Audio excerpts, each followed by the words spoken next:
káàbọ̀ lẹ́ẹ̀kan sí. Tó bá jẹ́ pé tí mo mọ̀ ṣe ń lo formula pẹ̀lú date lórí Excel, ẹ̀kọ́ tèmi kò ń ṣe fún yín. Ṣùgbọ́n tó bá jẹ́ pé ẹ̀ tí ìmọ̀ bọ́n ṣe ń lò, àbí tó bá jẹ́ pé tí mo bọ́n ṣe ń lò tẹ́lẹ̀, ẹ wá fẹ́ sharpen skills yín, ẹ máa bá mi ká lọ.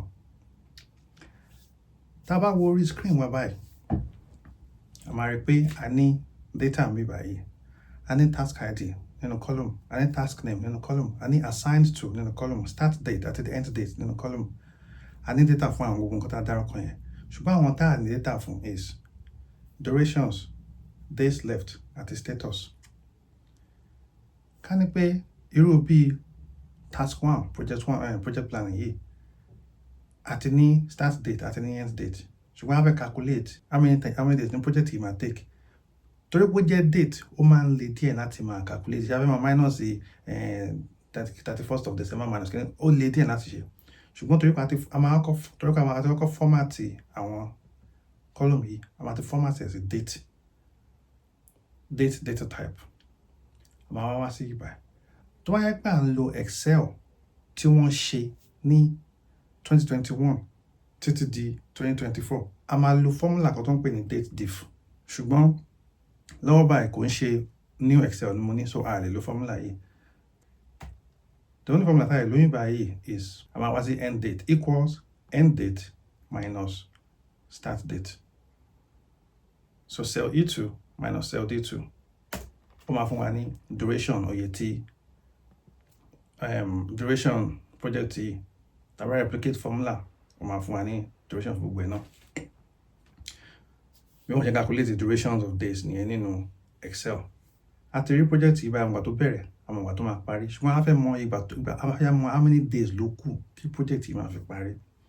First of all, I now go find out today's date now. When you find out today's date is equal today. Could you buy another today?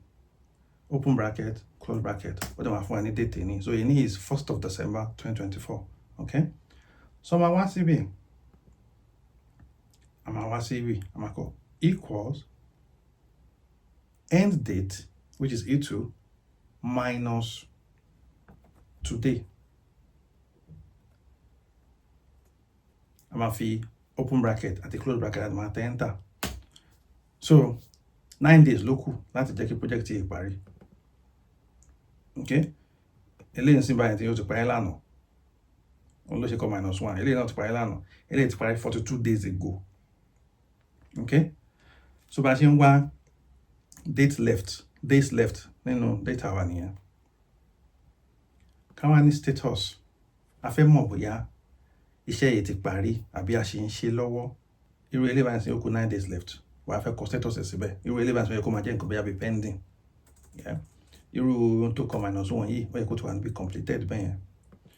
But a fẹ́ project wa pọ̀ gan. I need the formula láti jẹ́ kó máa automatically calculate ẹ̀ fún wa bẹ́ẹ̀. Nǹkan tó máa ṣe lè máa lo if statement. A máa nest àwọn if yẹn sínú cell yìí. Bá ṣe máa lo eléyìí, a máa kọ equals if. That's the first if. Equals if, kí ni logical test tá a fẹ́ yẹ kó ṣe? Equal if, ẹ wo end date yẹn, end date is, the first end date is E2. If E2 is less than today's date, yeah, but I call today nìyẹn. If E2 is less than today's date, let the computer give us the answer as completed. Yeah? I'm going to call as a string. Then the next logical test is I'm going to enter another if. That I put in nested if near. If E2 equals today's date,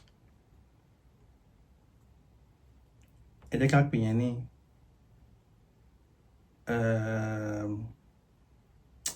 in progress.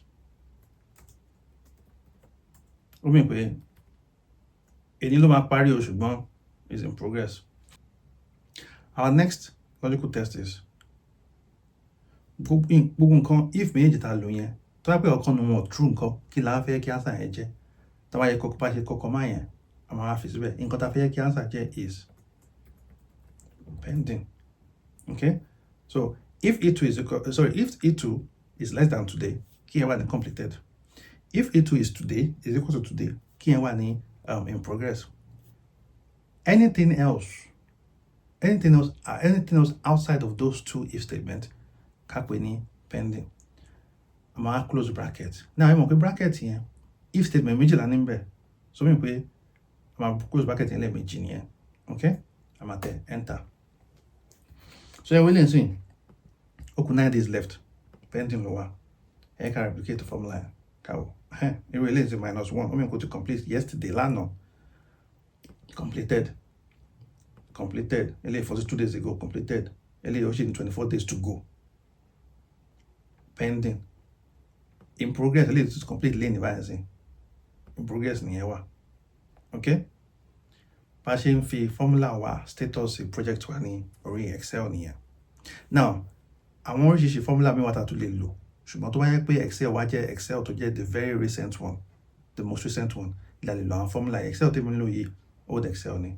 Lọ́jọ́ iwájú, a máa wo bá ṣe máa lo formulas mi tó bá ti upgrade Excel, máa lo bá ṣe máa lo àwọn formula yẹn fún nǹkan mi. As for today, ire o.